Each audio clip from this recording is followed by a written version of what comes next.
पुणे नगर रस्ता फिनिक्स मॉलमध्ये आग लागल्याची मोठी घटना घडलेली आहे। अग्निशमन दलाकडून एकूण 6 वाहनं रवाना झाल्याची या क्षणाची सर्वात मोठी बातमी। मिकी घई आपले प्रतिनिधी या संदर्भात अधिक माहिती देत आहेत। मिकी, पुण्यात लागलेल्या आगी संदर्भातली काय माहिती आहे? विशाल, पुणे नगर रस्ता आहे त्या ठिकाणी हा फिनिक्स मॉल आहे, जो खूप मोठा फिनिक्स मॉल मानला जातो। त्या ठिकाणी वरच्या मजल्यावर ही आग लागलेली आहे। आगीचं कारण अद्याप कळू शकलेलं नाही, मात्र आगीची माहिती मिळताच अग्निशमक दलाच्या 6 वाहनं त्या ठिकाणी दाखल झालेली आहेत। काही लोक जे मॉलमध्ये काम करत होती ते त्या ठिकाणी अडकलेली आहेत, त्यांना सुखरूप बाहेर काढण्याचा प्रयत्न त्या ठिकाणी सुरू आहे। बाहेरून आता जे अग्निशमक दलाच्या गाड्या पोहोचलेल्या आहेत त्यांनी पाहण्याचा फवारा सुरू केलेला आहे, मात्र आग मोठी असल्याने आतमध्ये ती पसरत चालली आहे। मोठं धूर आतमध्ये झालेला आहे आणि त्यामुळं आतमध्ये लोकांना श्वास घेण्यासाठी देखील त्रास होतोय।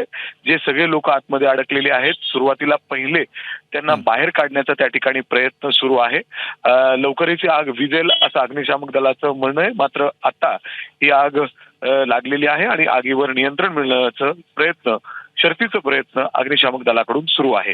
बरं मिकी, अगदी थोडक्यात एक विचारावं असं वाटतंय की ज्या प्रकारचे दृश्य आपल्याला पाहायला मिळतात, आगडोम उसळल्याचं स्पष्टपणे दिसतंय। अनेक जण आतमध्ये अडकून पडल्याची देखील शक्यता नाकारता येत नाही। अशा वेळेला रेस्क्यू ऑपरेशन नेमकं कशा प्रकारे सुरू करण्यात आलेलं आहे?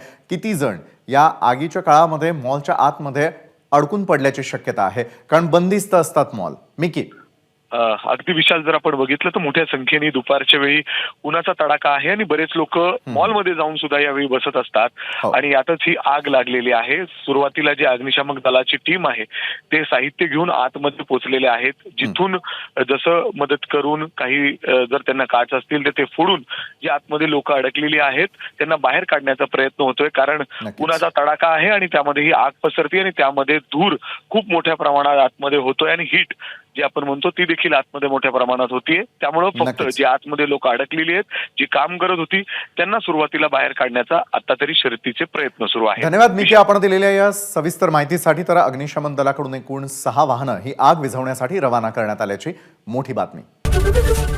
एबीपी माझा, उघडा डोळे बघा नीट।